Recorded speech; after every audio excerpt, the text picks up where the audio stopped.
男人去医院割了2个蛋后，才发现割错了，癌细胞还是扩散到全身。可他知道后，非但没有生气，反而攥着老婆留给自己的平安符大笑起来。因为男人觉得只有这种断子绝孙的死法，才能安抚一下自己妻子的亡魂。可再次睁眼，你看到的却是老家粘在窗户上那落满了灰尘的喜字。随后你飞快地在屋里屋外找了一圈，就见一丝不挂的林清雪蜷缩在土炕上。此刻她那一双大眼睛里透着死寂，原本白皙无瑕的身上也带着纵横交错的青紫。而再次看到让你魂牵梦绕了大半辈子的女人，你马上变得激动起来，随即上前一把将她拥入了怀里。有太多的愧疚和思念要说，不过在这一刻都堵在了喉咙里，然后委屈地哭泣起来。前世你设计让林清雪掉进了水库里，导致村里人都看到了她衣衫不整被你救了的样子。为了名声，她被迫嫁给你。可林清雪自打进了家门，没享受过一天好日子。在你无休止的家暴中，她抱着孩子跳水库自尽，直到大舅哥将母女2人的尸身从河里捞起来时，你才幡然醒悟。此后你虽借助时代的风口赚了10辈子都花不完的财富，可用生命教会自己成长的女人已经不在了。就在你沉浸在重生后的喜悦时，突然传来凄厉的哭喊声，别抱我！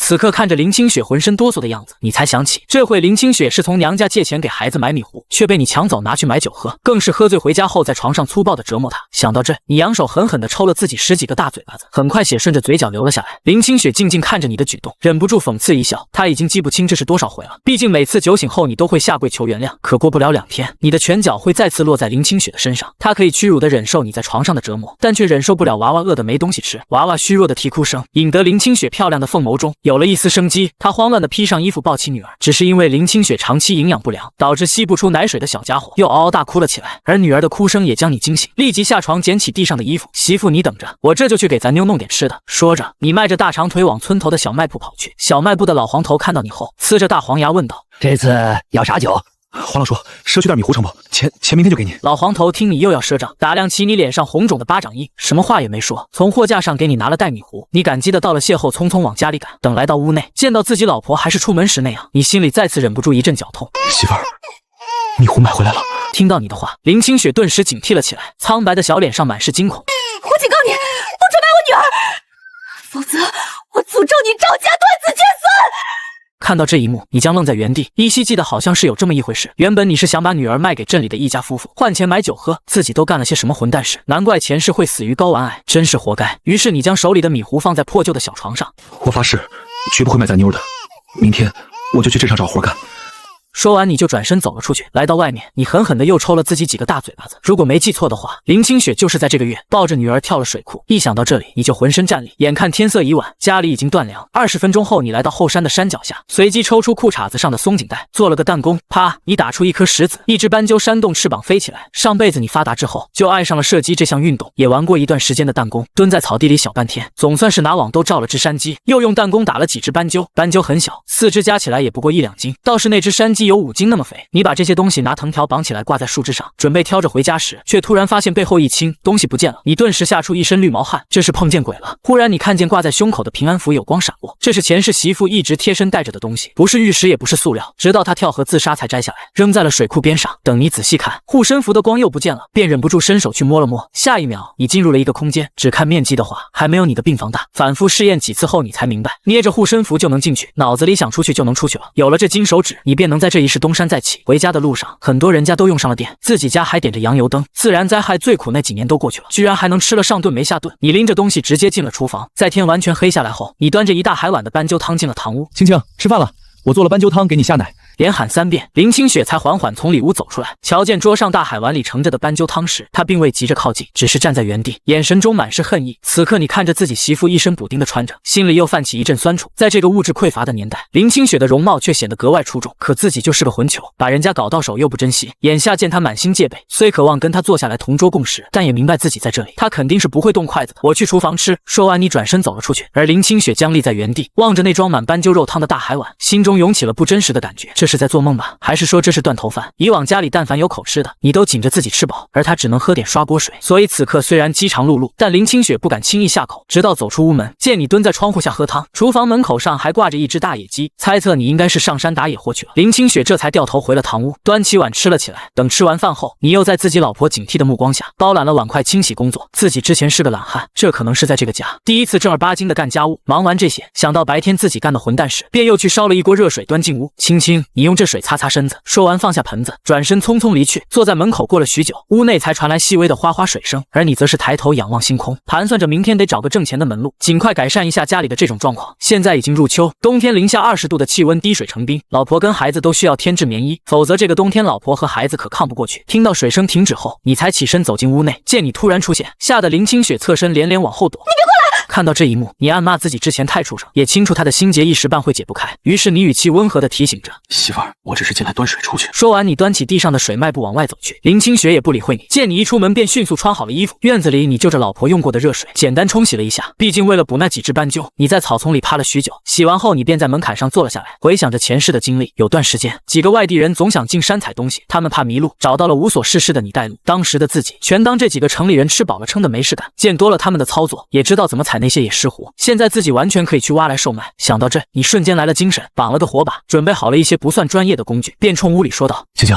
你锁好门，我出去一趟。你这一出去就是一宿，直到凌晨4点才回到家。说起来也是运气好，下山时意外发现了一个果子狸窝，掏出了几只还没睁眼的小果子狸。回到家里利索的处理好，留了一只放在厨房后，就挑着2箩筐来到镇上。镇上逢单日子有急事，你找了个人多的地方，把果子狸的肉和皮从箩筐里取出来。小伙子山货不错呀，你原本想着卖不出去，就拿回去一锅炖了，给大哥、二哥、三姐家分一些。没想到刚摆好东西，就有人询问果子狸肉的价格。老头和老太太见你一个大小伙，晒得黑黢黢的，一看就是山里人，加上价格实惠，一口气要了2只。这年代吃肉还要肉票，就只有这种山货可以买了。回去给小孙子打打牙祭。临走，老太太还揪着老头衣服示意他，顺带包下了所有果子狸皮，说是给家里的小孙子做手套。就这样，不到2小时的时间，果子狸已经全部卖了出去。随后，你带着昨天采来的大货，去到镇上的老字号药房。当你拿出东西时，顶着厚重玻璃片的老头眼睛都看直了，小心翼翼地接过大货，仔细地端详一番，随即伸出手比了个价格。小兄弟，这个价。你看到他开的价格，眉头微微一皱，这人把自己当山里的乡巴佬坑。于是你伸手就准备收回自己的东西，见状，老头伸手按住你，随即摸着山羊胡子安抚道：小兄弟，价钱不满意，咱可以再商量吗？6张大团结，不能再高了。这个大货虽被自己不慎踩断，但其价值也远不止这个价。但谁让自己急着用钱，媳妇和孩子还在家里饿肚子。思索片刻，你决定卖，然后去买了肉和面，跑了2家供销社，才买到这个年代稀罕的奶粉。临回去的时候，想到了媳妇昨天身上那套打着补丁的旧衣服，便走进了镇上唯一的那家小型国营商场。回去的路上，你拐了个弯去找了个70多岁的老猎户，给了人家一堆吃的，才把老猎户金贵到不行的猎枪给换走了。这年代吃肉要票，要实现吃肉自由，还是需要自己动手。快到家时，这才发现背着孩子的林清雪在地里干活，而大哥赵振兴看到自己走了过来，顿时就火冒三丈：你又死哪儿去了？让你媳妇儿自己下地干活。哥，看着眼前的大哥，你鼻头一酸，我去镇上干活了，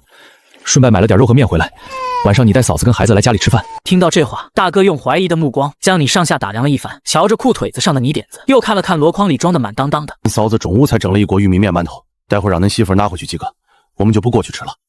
往后好好对弟妹。于是你也没再说什么，点了点头后背着东西回了家。想要哄好媳妇，就必须先哄好她的胃。就这么，你在厨房开始忙碌起来。等天快黑的时候，林清雪揣着几个玉米面馒头回了家，只是刚走进院子，就闻到厨房的肉香味。于是她赶紧来到厨房门口，就见你正站在简陋的灶台前忙活。而林清雪忙了一天，早就饿得前胸贴后背。再把玉米面馒头放好后，就进了卧室，将熟睡中的娃放在小床上。只是一扭头，看到桌上放着一罐奶粉，林清雪顿时血液涌上了大脑，跑进厨房，扬手就给了你一个巴掌。你是不是又跑去逼我妈给你钱了？你怎么这么混账？被媳妇突然提起这档子事，你才渐渐想起自己这个混球，之前确实拿刀威胁过丈母娘要钱。于是你连忙开口否认道：我没有，钱都是我今天赚到的。说着连忙将手伸向裤裆。看到这一幕，林清雪更是生气，这都什么时候了，还想着那事。随即她上前又给了你一个大嘴巴子，连续挨了2巴掌，把你打得哭笑不得。见林清雪没有停手的意思，你赶忙掏出放在裤裆里的5张大团结。媳妇儿，这是我今天赚的钱，你收下。林清雪看到被硬塞到手里的那几张大团结，她只感觉一阵天旋地转。看到媳妇要摔跤，你伸手想扶，结果却被林清雪狠狠地打掉。她怎么也不敢信，你这么个游手好闲的家伙，一天功夫能挣回这么多钱。她在外面干了些啥见不得人的勾当？这可咋整？日子是真没法过。你瞅见林清雪压根不信自己的话，差点就给她跪下了。我昨晚上山采了野石斛，又碰巧遇上个果子狸窝，那些东西换了6张大团结，我花了1张买粮食。现在就剩下这些了。一听到石斛，林清雪的眼神才有了点神。北有人参，南有石斛，那玩意要用价值高，能卖钱，可都长在深山里，难找得很。更何况是大黑天的。可仔细一想，早上起来水井边上确实有血渍，锅里还炖着果子狸肉呢。难道真是自己错怪他了？可他咋就认识石斛呢？在林清雪的注视下，你举起右手发誓，我真没干坏事儿，要不然我断子绝孙。见媳妇呼吸平稳了些，眼神也没那么凶了，心里松了口气。清雪，你赶紧把钱收好，我去给大哥家送点肉，让他们也尝尝鲜。虽然钱藏空间里更安全，但给媳妇交钱那就是交家权。随后你端起一盘爆炒果子狸肉，还有炖好的鲫鱼豆腐汤，放到堂屋桌上，然后又回厨房盛了满满一碗肉，朝大哥家走去。路上还把欠老黄头的米糊钱和之前的酒钱给还了。而林清雪则是瞅着手里的大团结，匆匆回了屋。嫁过来2年多，向来都是你从她那搜刮钱财，这还是你头一回主动交钱。于是她把钱拆了5份，分别藏了起来。弄好这些，听到外面传来沉稳的脚步声，她从屋里走出来，瞅着桌上冒着热气的一菜一汤，一时有点恍惚，随即又去厨房瞅了一眼，面缸满了大半，油罐子也满了，房梁上还挂着一条10几斤重的五花肉。她真的改了吗？此时林清雪不敢确定，毕竟狗改不了吃屎。见林清雪坐下，你便往她碗里加了只山鸡腿。我明天一早就上山，趁着冬天还没到，赶紧把能挖到石斛的地方都踩一遍。毕竟目前这是来钱最快的法子。等全国放开了，好拿着钱去投资别的。听到你的话，林清雪愣了一下，点了点头，啥也没说。昨晚她就算是走了狗屎运，踩到一颗石斛，哪能回回都那么走运？林清雪本想提醒你，真想挣钱就找份工作，一天虽然就几毛钱，但总比没收入强。可一想到你的性子，只要不出去乱赌，喝酒也就随你去了。她拿着筷子想把碗里的山鸡腿夹回去，你见她这样，赶紧拿孩子当借口制止。媳妇儿，你太瘦了，多吃点，不然孩子都没奶喝。奶粉再好也比不上母乳，而且奶粉又贵又不好买。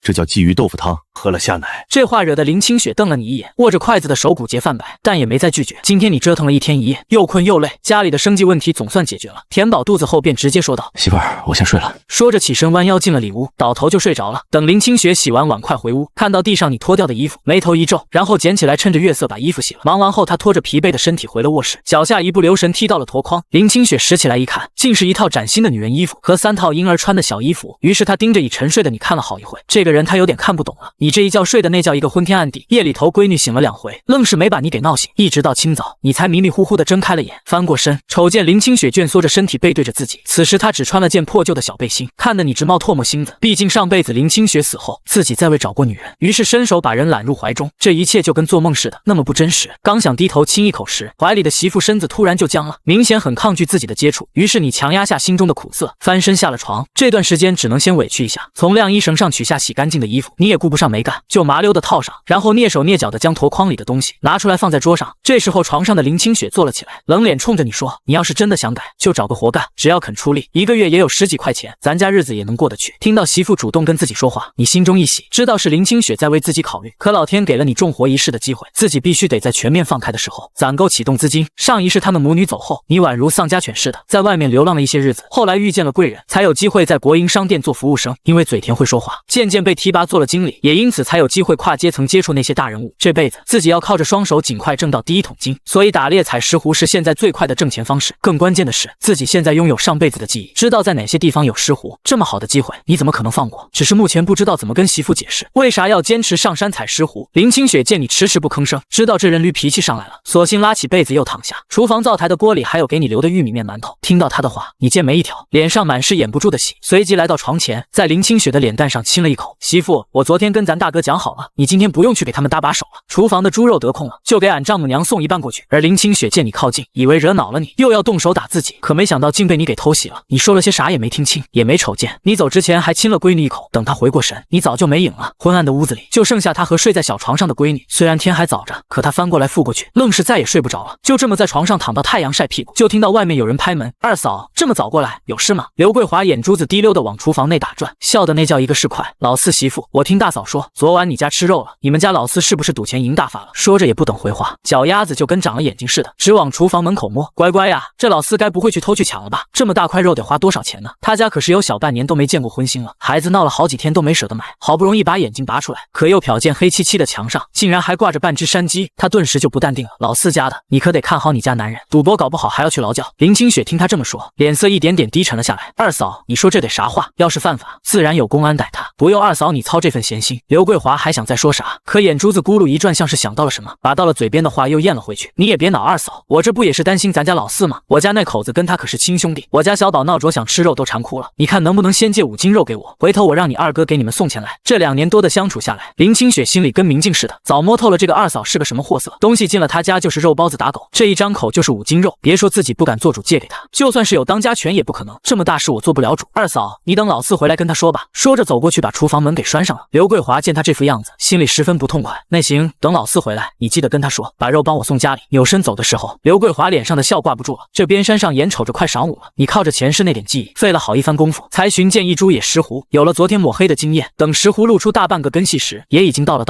这颗比昨天的那株大太多了。直到天擦黑了，你才小心翼翼的把那一大颗完全弄了出来。就在准备下山回家时，转身却撞见了一只梅花鹿，看样子是来啃石斛的。见状，你赶紧从空间里取出昨天换来的猎枪，不过一息，枪声在林间炸响，惊得鸟群四散逃离。而家里林清雪已做好饭，给女儿烫好奶粉后，还不见你回来，便眉头紧锁。石斛哪有那么好找的，还是得让他踏踏实实学个手艺才行。就在林清雪愣神的时候，你悄悄地走进了院子，直到你将箩筐里的东西取出，屋内的林清雪才听到有动静，抱着女儿走了出来。洗手吃饭吧。说完，抱着女儿又进了屋。你注意到媳妇往筐里瞅了一眼，但也没吱声。等进了屋，瞧见桌上摆着热气腾腾的饭菜，眼眶一热，恨不得回到上辈子抽死自己。这么漂亮又贤惠的媳妇，自己怎么就没好好珍惜呢？走到桌前坐了下来，大口吞着饭菜。媳妇，待会我去村长家一趟，这几天把咱家里的电线扯上。闻言，林清雪拍着孩子的手顿了顿，忍不住开口：通了电，那可是以后每月都要交电费的。说完，偷偷瞄了你一眼，生怕自己惹毛你掀桌子。你敏锐地捕捉到林清雪的脸色，随即放下筷子，走到门口把箩筐提进屋。媳妇，这是我今天挖的，改天去城里药店卖了，应该能卖个不错的价钱。而林清雪直勾勾地看着那一石斛，她抬起眼帘望着你，用难以置信的语气问道：真的是你挖的？见状，你继续开口解释道：我发誓没偷没抢，这真是我在山里挖了一天的成果。林清雪看你一脸坦然，这才将信将疑的点了点头。白天咱们二嫂过来了，她要借5斤猪肉。看林清雪拉着脸，明显是不高兴，估计是自己不在家，是二嫂给她气受了。于是你一脸严肃地说：这个家以后你做主，钱和东西都归你管，你不想借咱就不借。你这话听得林清雪心里犯嘀咕，琢磨了好一会才怯生生地说：我不想借。二嫂她嘴上说借，但肯定不会还回来，她也不是头一回借咱家东西不还了。听到林清雪的话，你脸上露出欣慰的笑容，宠溺地刮了下她的鼻子，不想借咱就不借，咱不受她的气。你这一笑，林清雪都看愣了。随即她抱起女儿起身去了里屋，你则是在填饱了肚子后，将碗筷洗干净，然后割了半斤肉，摸黑出了门。村长王栓柱一看是你，黝黑的老脸一愣，再瞅见手里的肉，满脸褶子都笑开了花。郑国这么晚来找叔，有啥事？边问边接过你手里的肉，我想家里搞个电灯，你有空帮忙安排一下。成，明天我就给你安排这个事。你一听他这话，也没多做，起身道了谢就转身离去。只是走到厨房时，竟看到林清雪在黑黢黢的厨房里啃自己吃剩下的那些肉骨头。这一幕刺得你眼珠子生疼，浑身血液好像都凝固一样。随即声音嘶哑的说道：你在干什么？林清雪一听是你的声音，吓得一哆嗦，到嘴边的骨头也跟着掉在地上，随即一脸恐惧的看向院子里的你。别打我，这些都是你啃剩下的，我只是觉得丢了怪可惜。这一刻你只觉得五雷轰顶，从来没这么挫败过。随即扑通一下跪在他面前，而林清雪则是吓得失声尖叫起来。你想干嘛？林清雪眼帘微垂，看着跪在面前的男人，直到感觉胸前被湿热侵染，她竟然哭了。她封闭已久的心好像有了一丝松动，而看到媳妇吃自己的剩饭都吓成这样，就像是一把刀子狠狠捅进你心窝里。于是你从地上站起身，捧着媳妇白皙的双颊，低头吻去她眼角的泪珠。媳妇，你去堂屋等着，待会饭菜好了我端进去，你是我的大恩人。林清雪没听懂这句话，羞得跟见了鬼一样溜出了厨房。厨房里你忙活了一阵，一盘香喷喷的小炒肉片就出了锅。她觉得拉喉咙眼的杂粮馒头，媳妇却宝贝的一口都舍不得吃。只是刚走进里屋，就看一副雪白的美背映入眼帘，一瞬间血液顿时涌入腹部。你几步上前，从身后一把将人揽入怀里。媳妇，不要再离开我了。沉沦间，林清雪头一回觉得，原来做这种事是这么舒服愉悦的一件事，这还是除了新婚后两人如此如胶似漆的睡在一起。想到昨天夜里的情景，林清雪脸颊感觉一阵发烫，侧过脸再看到小床上的孩子时，林清雪顿时吓得脸色煞白。昨天夜里似乎一宿没听到女儿哭闹，瞅着媳妇突然变了样，眼睛直勾勾的盯着女儿那边，便麻溜地下了床，几步窜到女儿的小床前，瞧见女儿已经醒了，正瞪着俩大眼睛笑。此刻你看着闺女，心窝子都软了，小心翼翼的把闺女抱在怀里，回到床边，见闺女没事还咧着嘴笑。林清雪心里那块大石头总算落了地，紧绷的神经也松了下来，随即眼眶一红，差点哭出来，懊恼自己昨天夜里怎么能睡那么沉，这么大点的孩子，万一有个什么闪失，他可咋活？媳妇，你再陪妞妞躺会，我去给你做早饭。说着，你捞起扔在地上的裤衩子，直接套在了身上。林清雪则是查看闺女屁股下垫着的尿布，虽然遮挡的不太规整，但却是换得干净的。难怪昨晚没听到女儿哭闹，原来是这混球起来照顾的女儿，这还是生了孩子后她头一回主动照顾孩子，所以她是真的变了吗？可以再相信她一次吗？另一边，你熟练的在厨房忙活着，等媳妇抱着孩子出来，饭菜也做好了，豆腐小青菜、玉米面糊糊，外加杂粮馒头。你光着膀子从林清雪怀里接过孩子，媳妇，你先去洗漱。而林清雪有些不放心，可看着你笨手笨脚的抱着那么点的孩子，扑哧一声笑了出来。这是你亲闺女，又不是老虎，还能咬你咋地？吃饭时，村长王栓柱带着电工来了，一进院子就瞧见林清雪坐在院子的桌子边上吃饭，你光着膀子抱着孩子在院子里溜达。他瞅见你臂膀内侧有一圈工整的牙印，笑得意味深长。郑国这还没吃完饭呢，你没想到王栓柱这么早就把人找了，又带着村长和电工来到院子外的门口扯闲天。等林清雪吃完饭回屋后，你才把孩子交给媳妇，随即从宽松的裤衩子口袋中摸出一包大前门。村长看着手里那根大前门，咧着一嘴大黄牙，笑着说：“你个臭小子，有出息了，这玩意一包都要4毛呢。”一旁的电工笑得更憨厚，把烟卡在耳朵上，扛着梯子就绕去了屋后。这趟工出的划算，4毛一包的烟，自己平时都舍不得抽。这家人倒是大方，等通了电你就回了屋。刚走进去，一件衣服迎面飞来，还没弄清楚怎么回事，就听见林清雪说道：“赶紧把衣服穿上，光着膀子像什么样子？”此刻你后背多了几道抓痕，那是昨夜林清雪留下的。村长和电工都看见了，但是都没说破。然而你什么都不知道，光着膀子四处溜达，这可让林清雪骚的恨不能找个地缝钻进去。外人在跟前，他又不好意思提醒。直到你上山后，林清雪捂着发烫的脸颊，缓了好一阵子，这才接着把床褥子拆下来清洗。他把孩子的小床搬到院子里，把孩子放上面，在盆子里倒满水，准备洗床褥。这时候林母挎着个篮子来了，里面装着鸡蛋，还有一小块肉。林清雪瞧见母亲，连忙擦着手起身：“妈，你咋来了？”林母把手里的篮子拎进厨房，目光在自己女儿身上来回打量了一番，瞧着她那破旧不合身的衣服，眼眶一阵发酸，赶紧别开目光，抱起小床上的外孙女说道：“家里刚忙完，我过来看看你。”说着眼睛环顾着破旧的3间土坯茅草房，他心里无时无刻不在懊悔，不该同意这门亲事的，自己害惨了女儿。清雪，妈想过了，你要是跟他真过不下去，就离了吧，你年轻日子还长，一辈子不能毁在他这个烂人手里。林清雪听到亲妈的话，先是愣了一下，坐在凳子上好一会也没吭声。那天你抢走自己从娘家借来给女儿买米糊的钱去买酒，她真的觉得绝望透了，感觉跟他在一起压根都看不到任何希望，连死的念头都冒了出来。当时就想抱着闺女跳进水库，可你酒醒后，先是悔恨的自己抽了自己10几个大嘴巴子，而后又慌里慌张的出门给孩子买米糊。这几天下来，他瞅着你好像真的变了个人似的，没再出去鬼混，酒也不喝了，赌也不赌了。林母看着闺女低着头不说话，以为她担心孩子，开口说道：“你要是想带着孩子，妈以后可以帮衬着你一起带。”说到这里犹豫了一下，就是以后你要是在家带个孩子，可不好嫁。这个年头离婚的可少之又少，日子再苦再难，女人也得咬着牙往下过。听到亲妈连离婚后再嫁人的事都替自己想周全了，林清雪从亲妈怀里接过孩子：“妈，我现下没想离婚。”她如今看着也在慢慢改好。说着，她拉了拉孩子身上那件崭新的小衣服，是她挣钱给孩子买的衣服，也给我买了一套，不过我没舍得穿。林母瞅着闺女那白净稚嫩的脸上泛起了许久未见的红晕，眼睛里也像是重新亮起了光，不由得愣了一下神。她明明昨天还无意间听见隔壁的二麻子说，她欠了外人50块钱，这么大笔债，她又不干正事，可咋还呢？正因为这个，她才不放心，一大早拎着东西过来看看。可看自己闺女的表情不像是假的，若是她真的改邪归正了，这笔钱自己想办法砸锅卖铁也得帮她还上。想到这里，她并没有把自己听到的事告诉女儿，怕她因为这是在跟你闹别扭。她收拢思绪，红着眼眶欣慰的点了点头。她要是能改就好，妈也就放心了。说着抬手摸去眼角流出来的泪，这回刚上山的你嘴里叼杂粮馒头，计算着现在盖建2层楼大概需要多少钱，按照现在自己能挖到的石斛价计算，盖了房子还能有一笔在这个年代算得上很可观的存款。毕竟在这个时候万元户都不多，想着近2年肯定还要待在村里生活，先把住宿条件提上去。家里现在住的3间破土坯房，进屋后自己这个身高感觉腰都直不起来，屋内更是灰尘大的厉害，到处掉渣，实在不是人住的地。这时候的你压根不知道，你丈母娘正跟媳妇商量着要不要离婚的事。这要是让你知道了，估计最近都没心思上山挖石斛了。毕竟重活一世，你心里搞钱很重要，但什么却不及老婆跟孩子重要。你掌握着上一辈子的赚钱门道，自然不急着这一时3刻的。眼瞅着快晌午了，林母饭也没顾上吃，就急着要往家回，生怕自己多吃一口，闺女就得少吃一口。林清雪拦也拦不住，只好从厨房取下挂着的肉，一刀切下大半，拎着就追了出去。妈，这个你拿回去跟我弟媳妇他们吃。林母一看那么大块肉，连连摆手不肯要，生怕你知道了她这么贴补娘家，再动手打她闺女，更怕闺女自己没得吃，受了委屈。你们留着吃，家里头不缺这口。你看看你瘦的跟啥似的，得多补补，不然孩子哪来的奶水吃。林母最终还是没要那块肉，挎着筐子一步步的走了。林清雪站在门口，眼睁睁的看着母亲越走越远，直到看不见了，才拎着肉转身进了厨房。隔壁的张桂兰跟林清雪年纪差不多，可嫁过来却早了她2年。她皮肤黝黑，手里头啃着生萝卜，趴在墙头上。妹子，你整天不出门，外面都传开了，你二嫂被你二哥昨晚给收拾了。哭叫声几家子都听见了。从厨房走出来的林清雪坐在院子里的凳子上，有一搭没一搭的应一声。张桂兰见她话不多，拉个凳子在她洗衣盆面前坐了下来，压低音量小声说道：“外面都在传你二哥家的大宝，不是你二哥的。”林清雪一听这话，手里的活顿时停了下来，抬头看向张桂兰：“是你大哥的种。”张桂兰瞅见她眼里的困惑，把啃剩下的萝卜往口袋里一塞，一脸八卦的小声在她耳边嘀咕。林清雪听完整个人都懵了，她真不敢相信还有这种事。她以前还挺尊敬这个大哥的，觉得他忠厚老实，做事公道，挺有大哥样的。可听了这事，心里头多少有些膈应，这是咋能这样呢？张桂兰似乎很满意他的反应，拍了拍这个城里来的小媳妇：“好了，我要回家给俺们当家的做饭，就不跟你聊了。当天晚上你回来的很晚，这次回来，你老远就看到家里亮着的灯光，心里禁不住感叹，这电灯果然比洋油灯亮堂多了。”林清雪见你回来，赶紧把热在锅里的菜和白面馒头端了出来，随口问了句：“今天咋回来这么晚？”注意到你身上沾了些泥土，放下菜上手给你拍着身上的泥，你赶紧拦住他，转身把堂屋的门拴上，然后从驼箩筐的草堆里翻出个东西，小心翼翼地放在桌子上，挖了石斛。回来途中碰见了个意外收获，你没跟媳妇说自己是因为脚下一滑摔了下去才碰到这东西的，爬上来费了不少劲，这才回来这么晚。这东西现在价格可不比石斛低，都是按克卖的，算是意外得了笔小财。你盘算着今晚陪媳妇好好亲热一番，明天不去山上了，先去把手上的货处理掉。林清雪看着他放在桌上的那块黑棕色，形状有点像是生姜一样的东西，这好像在书上见过，带着不确定问道：“这是何首乌？”语气中带着难以置信。你没想到自己媳妇见识够渊博，这玩意村里头大部分人到现在还不知道它的金贵，要不山上那么多好宝贝，早叫人搜罗干净了。石斛、何首乌还能金贵个10来年，再往后种植技术上去了，这些都能人工种，市面就常见了，也就不稀罕了。可就算那样，野生珍稀药材的价格还是高的离谱，因为野生的压根就买不着。你咧着一嘴大白牙，一把将娇俏的媳妇搂进怀里，低头在她白嫩的脸蛋嘬了一口，迎着她那双亮晶晶的眸子说道：“对，就是何首乌，明个带你跟娃去城里溜达溜达，顺便把这些宝贝卖给药房。”一听说要带着娃出门，林清雪身体猛地一僵，想起之前她说要闺女卖给城里那家不能生养的人家，心里头到现在还犯怵，谁知道是真不能生，还是买回去当童养媳。她从怀里挣脱出来，带着防备和警惕拒绝道：“闺女还小，我俩就不去了，你赶紧洗手吃饭吧。”你眼尖瞧出媳妇不对劲，本想带着她出去逛逛，顺便再给她添置些冬天的衣服，可看她这又警惕了起来，显然是怕自己又打闺女的坏主意。自己干的那些混账事，哪是那么容易就能让她放下心结的？早就信任透支了，只能慢慢来了。你脱下身上带着你点子的衬衫，打开门走出去，简单洗了把脸，回屋坐下，这才瞧见到桌上的饭菜，一盘金黄的炒鸡蛋，还有一小盘早晨剩下的小炒肉。她中午难道都没吃菜？她要是这样一直省吃俭用，啥时候才能把她养得胖乎乎的？看来得赶紧多挣点钱，让她心里头踏实才行。媳妇，这鸡蛋哪来的？林清雪低头给你盛了一碗面糊汤，你出门没多久，我妈来过一趟，是她送来的。亲妈提离婚的事，她是一句也没提，你一听是丈母娘拿来的，想到之前问她要钱喝酒的事情，骚得慌没脸见她，也没问丈母娘过来是什么事，心里头盘算着，等明个把手上的东西卖出去，先把之前从丈母娘那里拿来的钱给还上。你伸手拉过媳妇，让她坐下，快吃饭。说着递给她一个杂面馒头，媳妇还是舍不得蒸白面馒头，蒸了掺了一半白面的杂面馒头，你自己拿起玉米面馒头大口炫了起来。林清雪咬了一小口杂面馒头，抬头偷偷打量眼前的男人，他要是能一直这样该多好，只是不知道他这股子热乎劲能撑多久。俩人正吃着饭，外面响起叫门声：“四哥，我二六子出来啊，3缺1啊，哥几个等你喝酒玩牌呢。”林清雪听到这个声音，脸色刷一下就白了，眼睛直勾勾瞪着，他怕你又像之前那样跟着他们出去喝酒赌钱。你听到这个声音愣了一下，随即想起来是谁了。你放下筷子，一抬头看见媳妇那张惨白的小脸，赶紧起身把人搂进怀里。媳妇你咋了？哪不舒服？语气里头满是担心和紧张。被搂进怀里的林清雪纤细白皙的手指紧紧揪着你胸口的小背心，嘴唇微微颤抖。你又要跟他们去喝酒玩牌？你一听这话，终于明白媳妇为啥这样了，感情是怕自己老毛病又犯了。下巴垫在他柔软的发顶，手臂不自觉的收紧，将他搂得更紧了些。怀里的身子单薄的厉害，嫁给自己后一天好日子没过上，连顿饱饭都成了奢望。可就这样，他竟然还揣着对自己的希望，想要踏踏实实的跟自己过日子。深呼吸了一口气，把眼眶里的酸热硬生生憋回去，用低沉暗哑的嗓音开口安抚他：“别担心，我不去，我这就把他们撵走，以后都不跟他们瞎胡混了。”侧坐在怀里的林清雪在听到你的这番话后，仰脸带着审视的目光直勾勾瞪着你质问道：“真的不去？”你垂下眼帘，对上媳妇那双不安又审视的眼睛，真想把心掏给他看看，告诉他自己真的改邪归正了。忍不住又在他挺翘的鼻尖啄了一口，喷洒着干净热燥的气息，保证道：“真不去，放心吧，我这就让他们滚蛋。”随后把怀里的媳妇轻轻放回到凳子上。好了，你先接着吃，我马上就回来。你直起腰，发现胸口的小背心还被媳妇紧紧攥在手里。要不是知道外面那3个家伙不是什么好东西，真想带着他一起出去，让他看着自己拒绝他们，好让他吃个定心丸。你低下头在他发顶上又亲了一口，算是安抚。粗粝热燥的大手轻轻拍了拍他单薄的后背，他这才慢慢松了手。你直起腰身，迈着矫健的大步走了出去，来到院子门口，打开木门。门口那几个人见到你出来，那个叫二六子的家伙笑得流里流气，开着黄腔说道：“四哥，你这可不地道啊！嫂子刚出月子没多久，你就下不来床了，这都几天了，都不来找哥几个喝酒。”听到那混账话，你凌厉的眉峰透着戾气，沉声吼道：“娘的，你往后说话给我放干净点，不会说话就把你那臭嘴给老子闭上！”其他2人本来也跟着嘻嘻哈哈，瞧着你脸色不对，立马收了笑容，赶紧打圆场道：“四哥，他这人就是嘴欠，你别跟他计较，走，咱哥几个喝酒去。”说着伸手就准备搭你的肩膀，你抬手拨开了他伸过来的胳膊，余光瞟了一眼其他2人，要是喝酒打牌这种事，往后就不要来找我了，我戒了。3人见你这架势，跟见了鬼似的，你瞅瞅我，我瞅瞅你，全懵了。那个叫二溜子的脸上还挂着猥琐的笑容，不怕死的继续调侃：“四哥，是不是被小嫂子缠着下不来床了？既然他都出月子了，也让兄弟几个也试试。”他话还没说完，你一脚就踹了过去，踹在他胸口上，把他踹得4脚朝天，躺在地上直哼哼。你大步流星上前，一脚踩在那家伙的2腿间，弯下腰，黑眸里闪着狠劲，直勾勾盯着地上的混蛋。下次再敢满嘴喷粪，老子把你上下2张嘴都给缝上，再把你第3条腿打折。说着，脚上又加把劲撵了撵。二六子躺在地上，顾不得胸口的疼痛，双手死命撑着你踩在他胯间的大脚，扯着嗓子鬼哭狼嚎：“四哥，我错了，再也不胡说八道了。”旁边那两人被这一幕吓得魂都没了，半天说不出话来，周身散发着煞气，在夜色里显得十分骇人，愣是没人敢上前劝架。打小他们就怕这家伙，这家伙打起架来那是不要命的狠角色。可今儿个头一遭，见他光是动怒，就跟头饿极了要吃人的老虎似的，让人脊背发凉。你怕二六子下好好把媳妇给招来，不想让媳妇瞧见自己这暴力模样，免得吓到他。万一因为这点破事让他再害怕自己，那可就完犊子了。你直起身体，居高临下的瞪着地上的二六子，把脚收了回来，滚！那俩人如蒙大赦，赶紧架起二六子，冲着你说了声：“四哥，那我们先走了。”他们三个一走，你就把那股子戾气给收了起来，迈步进了院子，插上门栓。屋内的林清雪打从你出去后就坐立不安，如坐针毡，每一分每秒都觉得十分难熬。看着你老半天没回来，心都快凉透了。明明肚子饿得咕咕叫，可看着桌上热气腾腾的饭菜，你不在自己是一口都吃不下。就这么几天功夫，看着你一点点变好了，不知不觉的心里又对你燃起了希望，也不指望着他能大富大贵，就盼着他能安安稳稳的过日子就行。可要是他再跑去喝酒赌钱，自己可咋整？孩子还这么小，压根没办法带着他出去干活，难道真的要离婚不成？正愣神呢，听到一阵稳重的步伐声，眼睛不由自主地朝着声音来的方向瞅去，只见他高大的身影从月色中走了进来。这一刻，林清雪原本死气沉沉的眸子一下子有了光亮，他竟然真没跟着那几个混账东西出去鬼混。他还在发呆，你就已经走到他身后了，弯腰将人环进宽阔的怀里，低头在媳妇白嫩的脸颊亲了一口。咋了？你男人我就出去一会儿，不认识了。说话间，把筷子递到他手里，在桌前坐下，拿起玉米面馒头，大口大口的炫了起来。林清雪还有些反应不过来，下意识的问：“你真的以后不再跟他们瞎混了？”报告媳妇大人，我跟他们彻底断了，以后都不跟他们玩了。林清雪这才点了点头，慢条斯理的吃了起来。吃饭的时候，她时不时偷瞄一眼自己男人，见你吃得很快，但吃相却不赖，配上他那张棱角分明的俊脸，反而还多了些赏心悦目。当初嫁给他，除了他救过自己一命，其实也有一部分原因是他长得板正，当时就是被外表迷了心窍，再加上给弟弟换亲，这才嫁给了一穷二白的他。你见媳妇盯着自己发呆，不知道他小脑瓜又在琢磨什么，往他馒头上加了块金灿灿的鸡蛋，咧着唇角调侃道：“媳妇，快点吃，待会儿床上让你看个够。”你的胡话让林清雪回了神，瞧着他痞里痞气的样子，狠狠剜了你一眼后，红着脸垂下头，埋头吃了起来。吃饱的你也不着急走，窝在蹩脚的板凳上，眼睛直勾勾盯着自己媳妇，越看越喜欢。明明这年代物质匮乏，吃得不好还没什么化妆品，可这皮肤依然是溜光水滑的，比那打了什么针的明星都漂亮。你注意到媳妇握着筷子的手骨节通红，就握住她纤细的手腕，拉到自己眼前。想到外面晾晒的床单，你打算明天把手上的东西卖了，从投机倒把那里搞张洗衣机的票。这年代很多人还不知道洗衣机是啥，更不舍得花钱买。有了洗衣机，媳妇就不用手搓衣服了。林清雪抽回自己的手，被你盯得实在是骚得慌。吃饱的话，去烧水把身上洗洗，浑身都是泥。你起身在媳妇脸上亲了一口，就去厨房烧水去了。你走后，林清雪放下筷子，摸了摸发烫的脸颊。这人打从昨个夜里起，就喜欢对自己搂搂抱抱，还时不时亲两口。每次他靠近，都能闻到他身上的荷尔蒙气息，使得自己心里就像踹了只兔子，砰砰乱跳，自个儿都闹不明白这是咋回事。吃完饭，你拉着林清雪说要带她出去散散步，消消神儿。回去的路上，你没再往家走，带林清雪转了个方向，牛棚旁一间破落的泥土房，外面搭个简易土灶，屋里的女人捂着胸口不停咳嗽，抓出一小把玉米参，兑了水放进缺角的陶瓷罐里。只是这么几步路，她脸上就泛起白，大颗的汗水从额头滚落。正揪心，一个半头白发的男人从不远处大步走过来，他皱着眉接过水瓢，让他回屋好好躺着，自己来做饭。女人看向他，男人把换来的半张饼递过去，今天运气不错，换了一张饼，我吃了一半，剩下的带回来了，你快吃，吃了病才好得快。你吃过了。男人没一点迟疑，往罐子里添了把米，蹲下开始烧火，说吃过了。女人想想自己的身子，把饼子递过去，我不饿，你都吃了吧？躺半天了就想喝点稀的。男人闷头舔火，叫你吃就吃，不吃东西病咋好？男人低着头，眼眶发酸，今天吃饱了明天吃啥？他的身子不顾了，就那一点米，还是他求了好几家村民换来的。他心疼他忙活一天没吃饭，他也心疼他跟他下乡受罪。他攥住他的手，别想那么多，安心养病，明个我就去给你找药，一定能治好。林清雪看得心里不是滋味，回去的路上问你那两位的情况，你有些沉默，该怎么说？说那个男人你也不熟悉，但上辈子在电视上见过，老人商场纵横多年，离世后将全部身家都捐了出去，以他爱人的名义成立了医疗救治公益基金会，一辈子最遗憾的就是没有保护好爱妻，亲眼看着他受病痛折磨离世。你照着回忆猜测，致使他夫人身故的应该就是这场病了。不过你估摸着殷夫人的病主要是因为营养不足导致的，在四面漏风的牛棚，每天又督清汤寡水，再小的病也能拖成恶疾。你准备让媳妇这个高中生把药吃的还有钱拿去投资这位未来大佬，最起码恢复高考前的辅导老师有了。第二天一早，天还没亮，躺起来你就睁开了眼，悄悄下了床，走到小床边，小心谨慎的把女儿抱起来，轻轻放在媳妇身旁，仔细盖好小被子，给媳妇煮好早餐后，你从外头把门一关，就踏上了出门的路。今儿个逢集，虽说时间还早，可路上已经有不少行人了。在这个年月，农村里谁家要是能有个28大杠自行车，那条件可就算是相当不错了。所以大多数人出门还是得靠两条腿走。你凭着上辈子的记忆，一下子就找到了那家比较大的中药铺子。那国字脸的中年男人看见你拿出来的东西，就上下打量了你一番，然后拿起那石壶，仔仔细细的瞧了起来。一看这石斛，竟是朱老爷石斛，每根都完完整整的，心里头不禁有些惊讶。他小心翼翼地把石斛放在柜台上，试探着问你想卖啥价。你一听让他开价，也没客气，直接报了个数。你心里明白，对方肯定得还价。果然，那药房负责人一听你报的价，心里就有数了，知道这人不好糊弄，瞅了一眼你的箩筐，就把你请到了后院。两个人在后院磨了快1个小时的嘴皮子，最后你把2株石斛、1颗何首乌还有鹿茸都卖给了他。你对今天的价格也挺满意，揣着50张大团结就离开了药房。有了钱后的你去了国营商场，你想买台洗衣机，一问售货员傻眼了。你拍了下脑门，虽然现在有洗衣机，但那都是用于宾馆，洗衣店并没有进入家庭。国产的第一台洗衣机是1978年，现在还没生产出来。不过你意外弄到了1张9寸黑白电视机的票，想也没想就买了，又买了些邮票、肉票、面票。投机倒把的人一看来了个大主顾，对你格外热情。听说你当天就要买电视机，就帮忙找了个有拖拉机的熟人，花2块钱就能把东西给你拉到村里。你想也没想就答应了。接着你在国营商场给媳妇买了10新的大红毛衣、裤子、皮鞋，又给孩子添置了几身崭新的小衣服，还购置了几床新棉被，把能想到的都购置了，足足装了小半车。开拖拉机的师傅看得目瞪口呆，不敢相信这穿着破旧衣服的小伙这么有钱，一口气买这么多东西。等你大采购完，已经是下午了。这时候家里的林清雪早上醒来一看，孩子睡在身边，你不知道啥时候就走了。林清雪拖着沉甸甸、酸溜溜的身子骨起了床，瞅见那人早起走之前，饭菜都已拾掇得妥妥当当，桌上摆着黄澄澄的鸡蛋，还有煎得滋滋冒油的肉块。林清雪心里头说没点波动，那是哄人的。晌午头里，王栓柱领着一个水灵灵的年轻姑娘进了门。老四媳妇，这是城里下来的知青李甜甜，往后就在你家住下了，你跟老四说一声，给他10多个房间出来。林清雪一时有些懵，家里突然多了这么个年轻闺女，这3间小土坯房可咋住得开？一间2口俩住着，堂屋是吃饭的地儿，另一间堆着杂七杂八的东西，哪有给他住的地儿？村长他不在家，我这做不了主啊。王栓柱笑得脸上的褶子都堆一块了，冲着林清雪摆了摆手，压根不听他的话，转身对着身边的知青交代了几句，抬腿就走了。要不是看在你那小子送自己那块肉的情面上，咋可能把这么水灵的黄花大闺女往他家送？这批知青下来，林林总总加起来20好几个人，大都是些年轻力壮的小伙，就这么一个娇滴滴的小姑娘，就让自己给安排在了这里。他小2口住着，送来个小姑娘总比送来个小伙子强，毕竟晚上办事，小姑娘比小伙子方便多了，没啥好避讳的，更不担心年轻漂亮的媳妇被人惦记。被扔下的李甜甜拎着帆布挎包，打量着这3间破破烂烂的土房，心里头直犯怵，这以后的日子怕是比其他下乡的知青都要难熬。红梅被分配的那家，看上去日子过得挺滋润的，那是一对中年夫妻，还带着3个娃，一个个都穿得光鲜亮丽的。来的路上，听他们说自己分配的这家男人可不是个啥好东西，喝酒赌博，还动手打老婆，家里头穷得叮当响，连锅都快揭不开了。没来之前还觉得他们说的有点玄乎，可现在看来，他们说的那是一点也没掺假，就是这家女主人穿着破旧不合身的衣服，可长得那是水嫩漂亮，五官精致的跟画里走出来的一样，一点也不像是农村人。林清雪察觉到那道目光，正在细细的打量自己，她低头瞅了瞅自己身上是打着补丁的旧衣裳，再瞅瞅眼前这位穿着一身时髦的地雀凉裙子，白袜子配着小皮鞋，光鲜亮丽的。她假装没在意那审视的眼神，开口说道：“你先坐呗，那屋子乱糟糟的，全是些杂物，得等我当家的回来才能给你腾出个地儿来。”说完，她转身进了屋子，拎出暖水瓶给客人倒了碗水。李甜甜有些局促地点了点头，在院子内的板凳上坐了下来。她心里盘算着，得想尽办法赶紧拿到回城工作的通知。这破地方，她是一天都不想多待，尤其是还住在这有个地痞无赖的家里，以后可得小心点，别让这家的地痞无赖占了便宜去。林清雪本打算中午就随便对付一口，现在来了个新知青，只能挽起袖子开始张罗做饭的事情。李甜甜想着以后都要住这儿，不能白吃白住，就洗了洗手，进厨房想帮忙。嫂子，要不我来烧锅？她说着走进厨房，却愣住了。破旧的厨房收拾的倒是干净整洁，房梁上还挂着那么大一块肉，谁说这家穷的都揭不开锅了？揭不开锅还吃得上肉，还这么大块。林清雪正低头和面，听见李甜甜的话，抬头说道：“不用你帮忙，你要是闲着没事，就帮我在院里看着孩子吧。”李甜甜听了，点点头，就出了厨房，来到小床前，看着躺在上面那白净的像瓷娃娃一样的孩子，模样讨人喜欢。她弯下腰逗弄那孩子，心里纳闷，这女主人跟自己差不多大，长得又这么白净漂亮，怎么就这么早嫁了人？她咋就能看上那么个不成器的男人，还是个地痞无赖？莫非是让那无赖给逼的？没法子才嫁给了他。一想到这儿，李甜甜就一阵发怵，她越琢磨越害怕，寻思着要不要去村长家求村长给换个地儿，哪怕再穷点也行，只要那家的男人是个本分人就行。厨房里，林清雪正忙活着做饭，哪晓得外面的知青心里头正演这么一出大戏。不一会儿，一碗热腾腾的面条就出锅了。林清雪端着面条走出来，招呼道：“女同志，先来吃碗面。”李甜甜回过神来，瞅着桌上海碗里飘着油星子的面条，愣了愣神，她赶忙说道：“我叫李甜甜，嫂子你以后就叫我甜甜吧。”林清雪点了点头，没再多说啥。下午快4点的时候，拖拉机轰隆隆的进了村，按着你指的路停在了你家门口。在院子里头包着玉米的林清雪忽地听见外头有动静，赶忙放下手头的活，她站起身走到门口，正巧瞅见你从拖拉机上麻利的跳了下来，心里头直犯嘀咕，她咋就坐着这突突响的拖拉机回来了？还没等她开口问个究竟，那拖拉机的师傅就扯着嗓子喊上了：“小伙子，这么多东西，你家能搁得下吗？”说着，他就从车头头绕到了车尾巴那儿，把电视机一点点往边上挪，生怕碰坏了。你一个箭步上去，就把电视机从车上扛了下来，冲着拖拉机师傅咧嘴一笑，说道：“以后地方大着呢。”站在旁边的林清雪被眼前这一幕给吓愣了，呆呆地问：“这些都是你买的？”那声音里满是不敢相信，这么多东西，还加个电视机，这得花多少钱？多少票啊？你见媳妇白净漂亮的脸上，一双眼睛直愣愣的，便走上前去，摸了摸她的脸颊，心里头明白，他这是心疼钱，可这点小钱，你压根没放在眼里，就想让媳妇以后跟着自己享福，再也不让她受一点罪。你凑到林清雪耳朵边小声嘀咕：“等会儿再跟你细说，你先站到一边去，别碰着你，我先把东西卸下来。”林清雪听了你的话，跟木偶似的挪到了一边，看着一件件东西从车上卸下来，堆得跟小山似的，她心里头那个悔啊！早知道这样，她就抱着孩子跟你一起进城了。这得花多少钱啊？她怎么这么不会过日子？哪来的钱和票？一般人家谁看得起电视机啊？光是电费都得不少钱，真败家啊！这时候，站在角落里的李甜甜怀里搂着小婴儿，眼睛直勾勾地盯着那个身材高大、肩宽腿长的年轻男人。他就是村里的地痞。他原以为你长得丑陋、粗鄙不堪，咋也没想到你竟是个五官深邃、相貌英朗的人。他长这么大，还很少见过这么俊的男人，看得他心里头扑通扑通的乱跳个不停。李甜甜这下算是明白了，林清雪这么个如花似玉的女人，咋就早早嫁了？原来这男人长得比电影里的王新刚都好看。东西卸完了，你从兜里掏出2块钱，递给了拖拉机师傅。师傅拿了钱，挥挥手，开着拖拉机就走了。你又开始往院子里搬东西，媳妇要帮忙，你还不让媳妇坐着歇着，压根就没瞧见家里还多了个陌生女人。赵振兴听着风声赶了过来，一看自己兄弟门口堆了那么多东西，都惊呆了。这懒家伙哪来的这么多钱买这么多东西？他那个穷的叮当响的家里也没啥东西可卖的，难道是卖了孩子？想到这儿，赵振兴不由得加快了步子，赶到门跟前，一眼瞅见女知青怀里的小侄女儿，心里头这才踏实下来。赵振兴啥话也没吱声，闷头帮着把物件搬进了院子，瞅着那沉甸甸的铁疙瘩，一通电就有画面和声音传出来，一群蚂蚁在上面咬架，可热闹了，跟看电影似的。他好奇地围着转了几圈，不好意思伸手摸，听说这玩意儿金贵着呢，要好几百块钱。这就是城里人常说的电视机，真没想到自家兄弟竟然给弄回来一台，全村独一份。东西归置妥当后，赵振兴把你拽到院门口，问你哪来的这么多钱。你不慌不忙，拍着胸口说，这些都是自己打猎去黑市上卖猎物换的钱。你没把石斛的事儿告诉大哥，倒也不是信不过大哥，而是石斛都长在悬崖峭壁上，就算说了，大哥也帮不上啥忙，万一走漏了风声，还把自己的财路给断了。等来年开春暖和了，你领大哥二哥上山，寻几处好踩的地方，告诉他们窍门，往后就看他们各自的造化了。赵振兴想劝你好好种地算了，可瞅着眼前的亲兄弟，眼里闪着亮光，透出一股子以前没见过的精明和深邃，就像是换了个人似的，让他这个当大哥的都觉得有点不认得。你想着大哥难得过来，就把想盖房的事儿跟他透了透，想请他帮忙看着，每天给他开1块钱的工钱。赵振兴抽了口烟说，你不犯浑，我给你白干都成，哪要什么工钱？不过建房子可不是闹着玩的，得花大价钱呢。大哥，钱我有，工钱我照给，亲兄弟还明算账呢，麻烦大哥帮我找个手艺好的师傅，材料也用好一些的，争取入冬前住进新房里去。赵振兴点点头，以为老四只是想把那3间草房修缮，哪成想他居然那么大的胆子，要盖2层。你之所以把这些事儿一股脑交给自家大哥，实在是因为你自个儿忙得脚打后脑勺。你琢磨着得赶在入冬前把石斛都采出来，如果再遇上何首乌这种野生药材，也能卖了换钱。要是再能撞上梅花鹿，弄点鹿茸、路边啥的，那可就是捡着大便宜了。眼瞅着天还早，哥俩人一合计，就找王栓住。计划经济时代，盖房买砖也需要批条子。王栓住这个村长在这年月权力达到无敌，你送了一包大前门，还给塞了1块钱，顺顺利利拿到了买砖的条子，开了条子，直奔公社的砖厂，把盖房用的砖给定下。赵振兴就纳了闷了，老四准备砌多厚的墙啊？咋定这么多砖？你跟他说要盖2层。赵振兴眼瞅着你掏出2张大团结，眼皮子都不眨一下，就递给了砖厂老板。赵振兴心疼的直咧嘴，再一听他说剩下的钱等砖都拉家里头再结清，赵振兴瞪大了眼珠子，觉得这事儿简直不可思议。那可是大团结，不是草纸，就这么随便装在口袋里，也不怕给弄丢了喽。赵振兴发觉自个儿这个烂赌鬼四弟，现在在外人跟前那派头足得很，比那砖厂厂长还像领导呢。往那儿一站，不怒自威的，要是换上不打补丁的蓝布褂子，说他是哪家领导的公子，都有人信。要不是脖子上的黑痣还在，手上还有之前打架斗狠时候的刀疤，赵振兴都怀疑老四是不是让人给偷换了。回家的路上，赵振兴整个人都是飘的，晕乎乎的。老四当然了，可他咋总觉得怪怪的。快到家的时候，你从上衣口袋里掏出5张大团结递过去，大哥，除了木头，其他材料都麻烦你帮忙张罗着。赵振兴伸手想接，又觉得自己手有点脏，在衣服下摆蹭了蹭，才把钱接过来。他小心翼翼地把钱揣进贴身的衣服口袋里，生怕一不小心给弄丢了。赵振兴诚恳地跟你说，这么多钱，你信得过大哥？大哥一定给你把事儿办得漂漂亮亮的。你点点头，亲大哥有啥信不过的？要不是大哥大嫂招呼事儿，就上辈子媳妇受的那委屈，搞不好闺女都生不下来，都会被自己折腾没了。赵家堂屋，林清雪正在拾掇你买回来的东西，她从柜子里翻出一条方巾，仔仔细细地搭在电视机上，生怕落了点灰，弄脏了电视机。要她说买这玩意儿干啥？村里时不时就停电，还要架天线，没信号的时候满屏都是雪花。可看你兴致勃勃的样子，她也不好埋怨你乱花钱。她发现你又给她和闺女买东西了，有女士毛衣、裤子、皮鞋，还有几套闺女的小衣服。这人咋咋又乱花钱？谁家天天买新衣服穿啊？上次你去镇上给他买的那件外套，他还没过身，舍不得穿，居然又给他买了这么衣服。但看你念着娘俩，林清雪还是很开心。她抱起轻软厚实的棉被，准备往箱子里放，忍不住落下泪来。这比她嫁过来时谈的新棉花被子还好，东西都拾掇好。林清雪发现这人居然没给自己买东西，可她的衬衣也是补丁落补丁，鞋更是都破了个洞。李甜甜帮忙抱着闺女，眼巴巴地盯着那些新衣裳，抓耳挠腮，就跟猫看到了鱼似的。那鸡心领毛衣是城里最时兴的款式，自己逛商场也想买，但父母根本不同意，花小半个月的工资去买件毛衣，看着自己想买却没钱买的衣服出现在这里，还不止一件。李甜甜那叫一个羡慕嫉妒恨。林清雪她男人长得那是一表人才，还特别舍得给媳妇花钱，而且还会疼人。刚搬东西时压根舍不得她动手，生怕她累着，心疼的跟眼珠子似的。村里咋能把这样的好男人传承是独懒汉，简直是胡说八道。你从外面大步流星的走了进来，一进门就瞧见一个陌生的年轻女人抱着孩子站在那儿，笑眯眯的看着自家媳妇。这是你朋友？李甜甜在察觉你视线后，眼帘微垂，不敢与你对视。虽然她自诩城里人，一向看不起这帮泥腿子，但打从这家男人坐着拖拉机风尘仆仆的回来，她虽一直就在旁边站着，可她眼里心里就只有小嫂子一个大活人处在这儿，她愣是从头到尾都没瞅自己一眼。林清雪正忙着手头上的活，听到你这么一问，这才反应过来，家里头多了个人。那女知青一直闷声不响，自己又光顾着收拾你买回来的那些东西，就把她给忘到九霄云外去了。林清雪赶紧带着歉意从李甜甜怀里接过孩子，冲着你说道：“这是队长领过来的下乡知青，说想暂时借住在咱家，你看咱要不把西屋拾掇拾掇，腾出来给他住。”话语里带着几分商量。虽然你说家里他当家，但他还是不敢自个儿做主，生怕落了不是。你一听说有外人要住家里，眉头不自觉的微微一蹙，你可不愿意有陌生人来搅和自己和媳妇的小日子。